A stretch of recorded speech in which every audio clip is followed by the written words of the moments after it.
If you are a new teacher, you will quickly learn that your time is extremely limited. Ditch the written, old-fashioned daily lesson plan and focus more on the unit plans. My name is Yel Bass. I'm a former high school Spanish teacher. I started off my career with City Year, then Teach for America, and then I taught an additional 3 years. So a total of 7 years in education, and I resigned last year. I make videos for new or limited experienced teachers to support them and help them navigate this intricate profession. If that fits your profile, like and subscribe.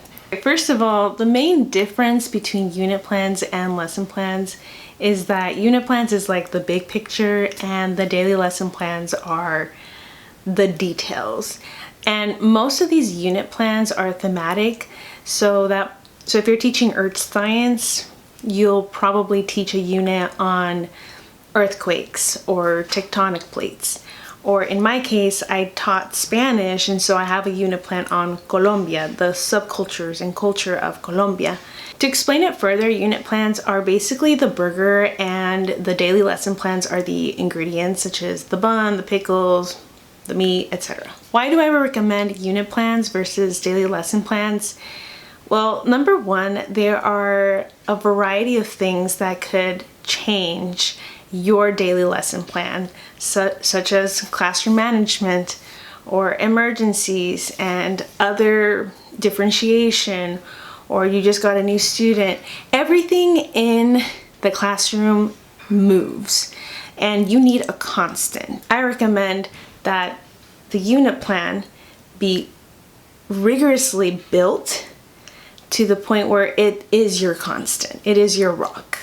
I'm not saying to disregard the daily lesson plan, but if you have professional development, you have time, you have work time, focus more on those unit plans. Another reason is because as you begin your teaching career, as you begin to get more experience, you will notice a pattern of how your lessons will go, and it usually goes like this.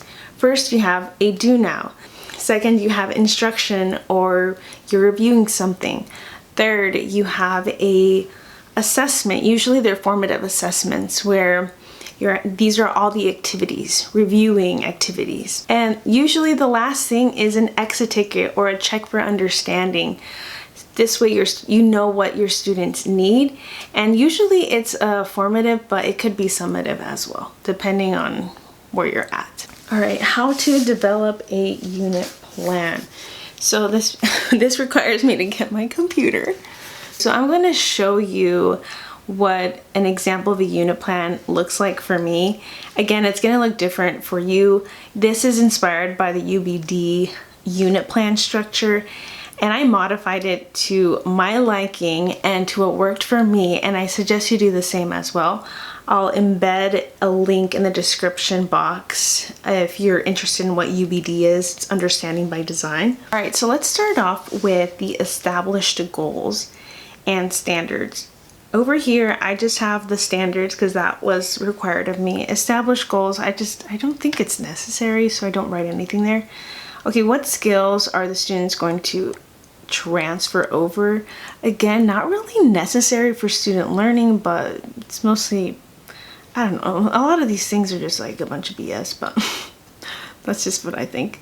Understanding big ideas. This actually helps you to frame what you want your students to get out of from the whole unit.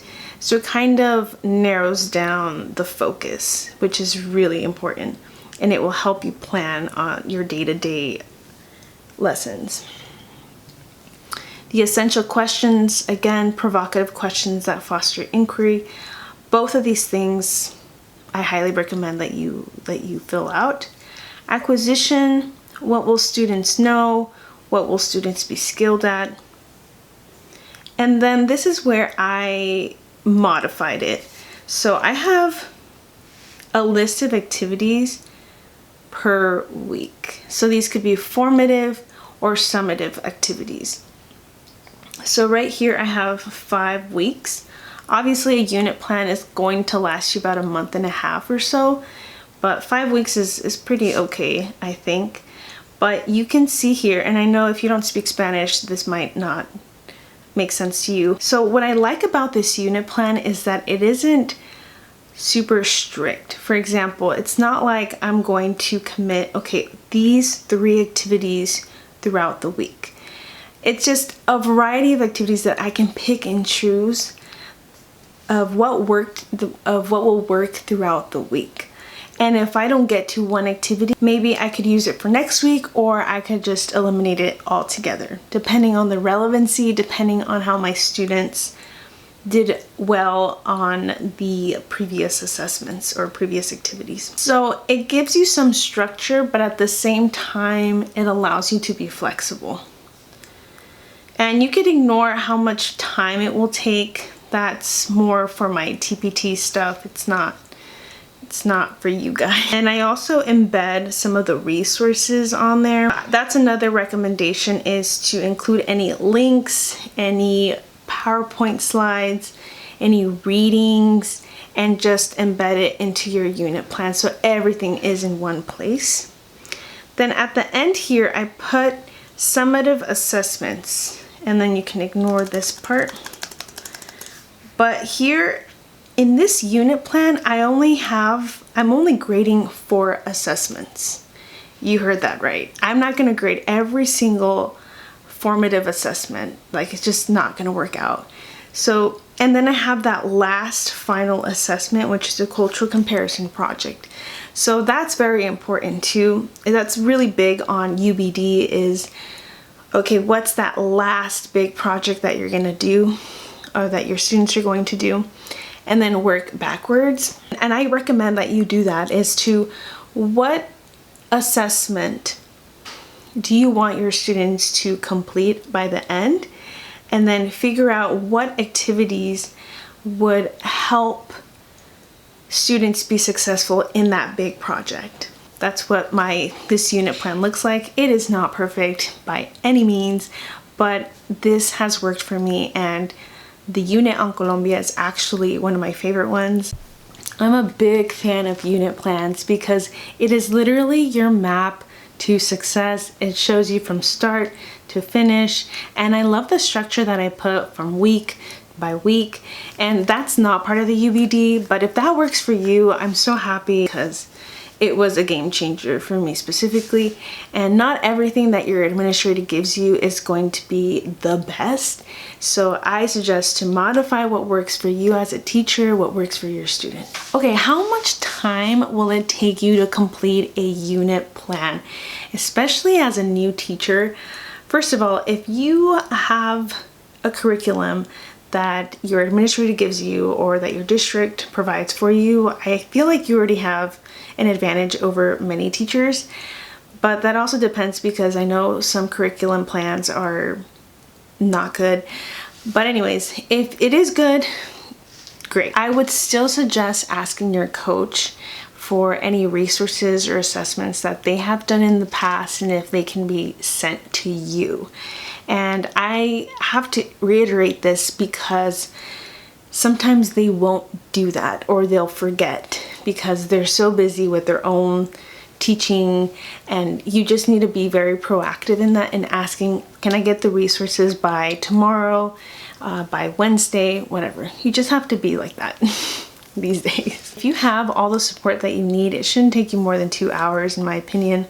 However, if you were like me when I was starting out, I did not have any curriculum to start off with, and I had to literally start from scratch. And I had some textbooks, but I didn't like the textbooks either. It was just, nothing worked for me. And so I just started from zero. However, the resources or the curriculum that your administrator or coaches give you, they might not be high quality, or they might not be organized, and you might not even understand everything, and you don't have the time to meet up with your coach to go over the resources. So if that is the case and you have to organize resources, or you have to just create them, then it might take you up to 5 hours, like 3 to 5 hours, almost like half a work day. If you're in Teach for America and you know what subject you're going to teach, I highly suggest that you take the time during the summer to, and I know you have Institute and all these other things, but try to practice writing a unit plan. And if you need help, just email me your unit plan and I can just, I can give you some feedback. Obviously, if you have disposable income, you can always buy unit plans on Teachers Pay Teachers, but most people are not going to do that. I didn't do that because I don't have $100 or $200 to be paying on a unit plan. And so sometimes you just have to take the time and do whatever you need to do so that you can save money. If you found value in this video, please like and subscribe to the channel. Teaching is incredibly challenging, especially with the lack of support these days. So I hope you can add me to your support network because you will totally need it during your first, your second, third, fourth year, whatever. Hasta luego. Bye.